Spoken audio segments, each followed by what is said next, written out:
Hello guys, good morning. सन्चै हुनुहुन्छ? Welcome to my YouTube channel. अनि आज मैले सानो एउटा भ्लग बनाउने कोसिस गर्दैछु। आज चाहिँ हाम्रो घरमा चाहिँ शनिबारको दिन छ। शनिबारको दिन हुनाले सबैजना घरमा हुनुहुन्छ र म चाहिँ अलिकति खास बाहिर त्यहाँ अलिकति पर दाइको घर छ। अनि दाइको घरमा चाहिँ ढिँडो पकाएर खाने भनेर बोलाउनु भएको छ र त्यहाँ गएर छतमा आगोमा पकाएर ढिँडो खाने प्लान भइरहेको छ। त्यसैले म जाँदैछु साथीहरू। त्यसमा म सानो भिडियोहरू बनाउँछु, सानो भ्लग जस्तो बनाउँछु। अन्तिमसम्म हेरिदिनु होला, अन्तिमसम्म हेरिदिनु होला र नयाँ हुनुहुन्छ भने सब्सक्राइब पनि गरिदिनु होला च्यानल। मेरो अब च्यानल चाहिँ छ त्यसैले अब सुरु मैले भर्खर सुरु गर्दैछु मेरो युट्युब करियर, भ्लगिङ करियर। त्यसकारण तपाईहरूले फुल हेरेर साथ सपोर्ट गरिदिनु होला। धन्यवाद। ल हामी चाहिँ यहाँ आगोमा मासु पकाएर खान लागिरहेछौँ। साग आगोमा पकाउने हो। यहाँ चाहिँ चुलो रेडी हुँदैछ, एकदम नयाँ चुलो हो। आगो सल्काउने कार्यक्रम हुँदैछ। त्यसले सल्किन्छ त के धुलोहरू केही खरानी सरानी के हाल्नुपर्छ जस्तो लाग्छ कि खरानी हालेर आगो सल्किन्छ। अनि त्यो टिप्दैन कि त्यसले। आगो राम्रो भयो। ल आगोमा कालो कराईमा टक्क कालो कराईमा बनाउने हो। आगो हरहरी भइसक्यो। यहाँ चाहिँ साग रेडी हुँदैछ। साग म काट्न जाँदैछु है त। माथि फाल्नुपर्छ सागी।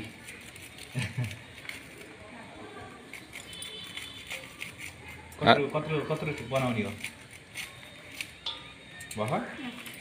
साग काट्न त आउँछ? साग काट्न आउँछ हो। ल खानु जस्तो काटे पनि भइहाल्यो नि। आज मिठो बनाएर खुवाउनुपर्छ है त। ए ल हुन्छ। मासु मिसाउने हो? होइन, सागहरू मिलाउने उसको यो खुर्सानी हो, त्यहाँ मेथी हो अरे साग गरिदिन्छ। त्यही माथि लिएर आउनु पर्यो नि।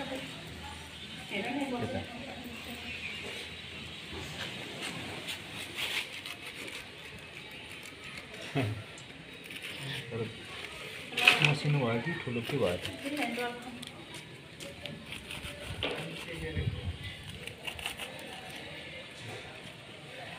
मासु कस्तो हाल्ने कि? साग छुट्टै बनाउने कि यसमा मिसाउने? छुट्टै हो।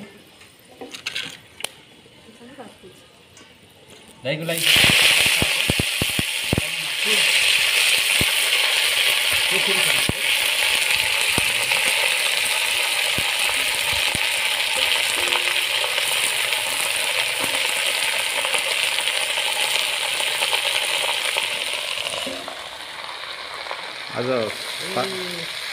आज मासु ढिँडो खाने। ढिँडो डाले ढिँडो पनि यसो बना।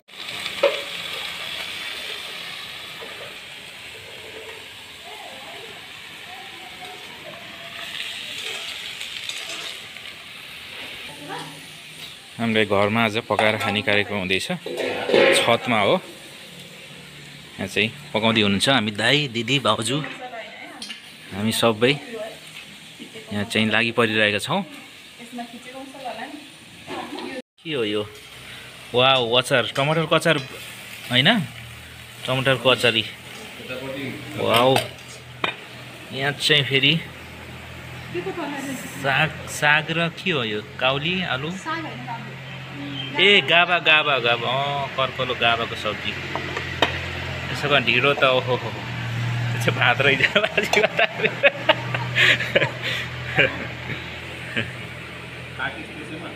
के भन्ने कि साग पाके जस्तो छ। साग आज हामीले आगोमा साग बनाइरहेछौँ।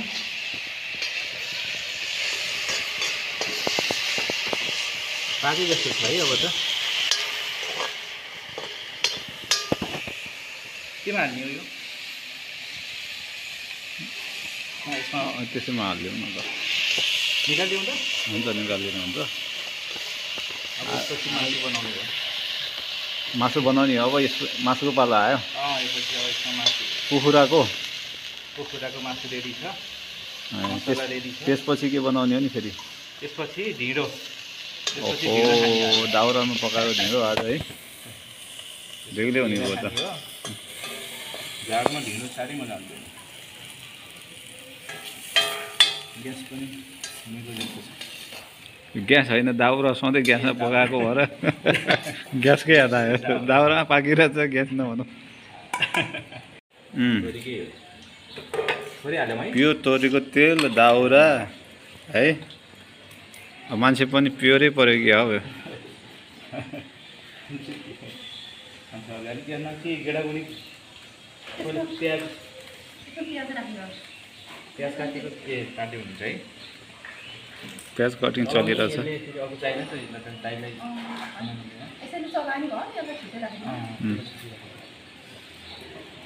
दाउरा थप्नु पर्ला दाउरा ऊ पछाडि छ दाउरा जति भने नि ल दाउरा छ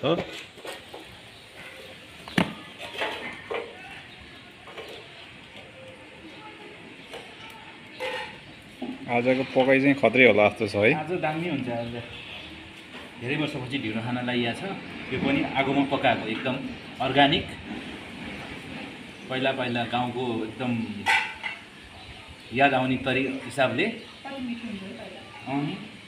त्यो तरकारी पनि के त्यस्तो त्यो हुन्थ्यो र आज यहाँ यस्तो कहाँ पाइन्थ्यो है अलिकति त्यही त्यो झुट्टै मिठो हुन्थ्यो झोलिलो बनाए पनि होइन त्यसको पानी नै मिठो कि मसला सिलौटीमा पिनेको मसला गाउँको त पानीले मिठो बनाउँछु फेरि ग्यासमा पकाएको भन्दा दाउराको मिठो हुन्छ त्यही भएर दाउराको धेरै मिठो हुन्छ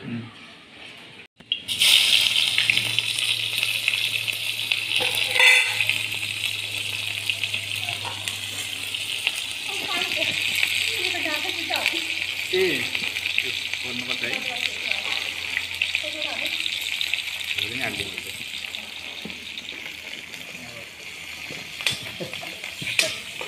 राख्ने समातेर टोक्न मजा हुन्छ लोकल हो नि त अर्ग्यानिक हो पुरै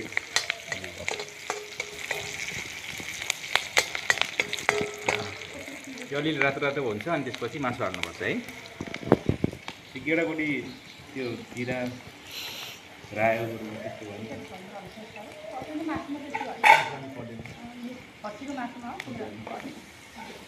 ल त्यो रातो रातो भएपछि मासु हाल्नुपर्छ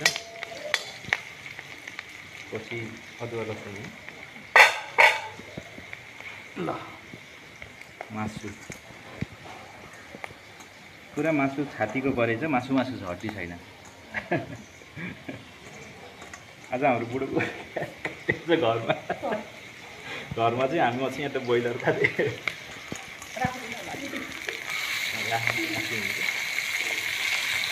झैँ भएन नि त कहिले प्याज हालेर होला है अब हुँदैछ हो चलासी हो नि त झैँ हो नि त कमाउनु पनि गर्नु पर्ने आजको भान्से चाहिँ निकै कडा देखेछु है मैले चाहिँ कति पकाएर खायो त चात्रै कडा हुने भयो कि अब मासु पनि आज पिरो पनि खुर्सानी पनि 8-10 वटै परे जस्तो छ यो खुर्सानी खासी कति गाह्रो त बस्ने पिरो छैन होइन आजको फ्राई त 3 पानीसित जाने जस्तो भयो त कडा होला जस्तो छ त घरमा चल्दैन त्यस्तो है हो नि तर 3 पानीसित कडै हुन्छ है यो आगोमा पकाएको त फिलहाल कमाउनु एउटा चाहियो कि यसलाई चाहिँ अब नुन बेसार हालेर यसलाई हल्का स्टिम हुँदैछ अलिकति पानी निस्किन्छ अनि त्यसपछि हामीले मसलाहरू हालिन्छ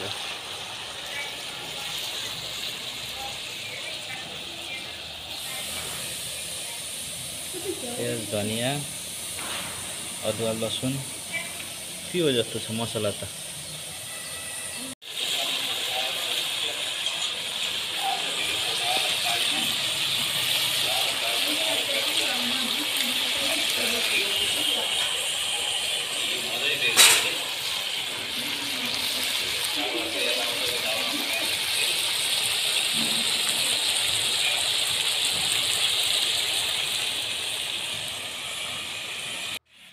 यहाँ चाहिँ हाम्रो छोरी पढिरहेछन्।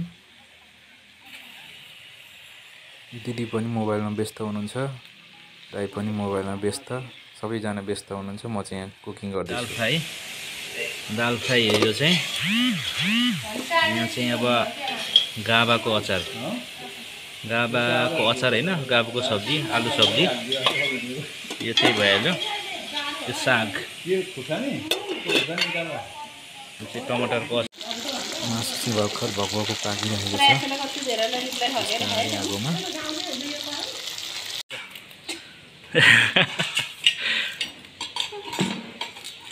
यो चाहिँ ढिँडोको लागि पानी हो।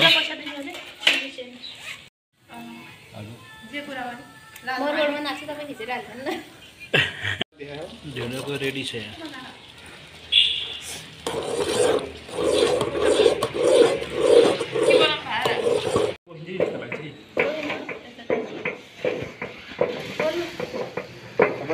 पहिलो जिन्दगीमा पहिलोचोटि ढिँडो बनाएको कस्तो हुने आज के हो लाग्छ हेर्दाखेरि चाहिँ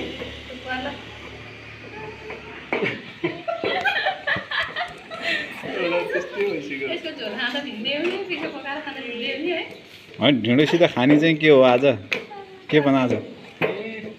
ढिँडोभन्दा म त ढिँडोसँग खाने चिज होइन, पहिलोपल्टै हो ढिँडो डालेको आज? पहिलोचोटि हो। ओहो, रेकर्डै तोडिने हो त। तर पहिलोपल्ट पनि कस्तो मजासित गरे त। जस्तो भयो नि।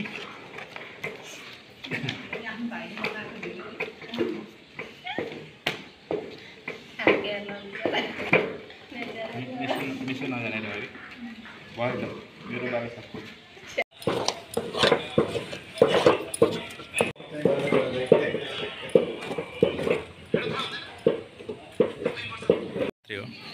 तपाईलाई लैजानु हालेको मात्रै कागती मलाई हो भन केही थाहा पर्दैन मलाई।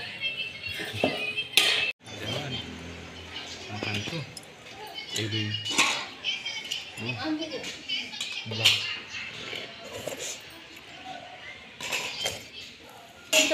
कति नजिक आयो त नि देखि यो स्वस्थ त यो।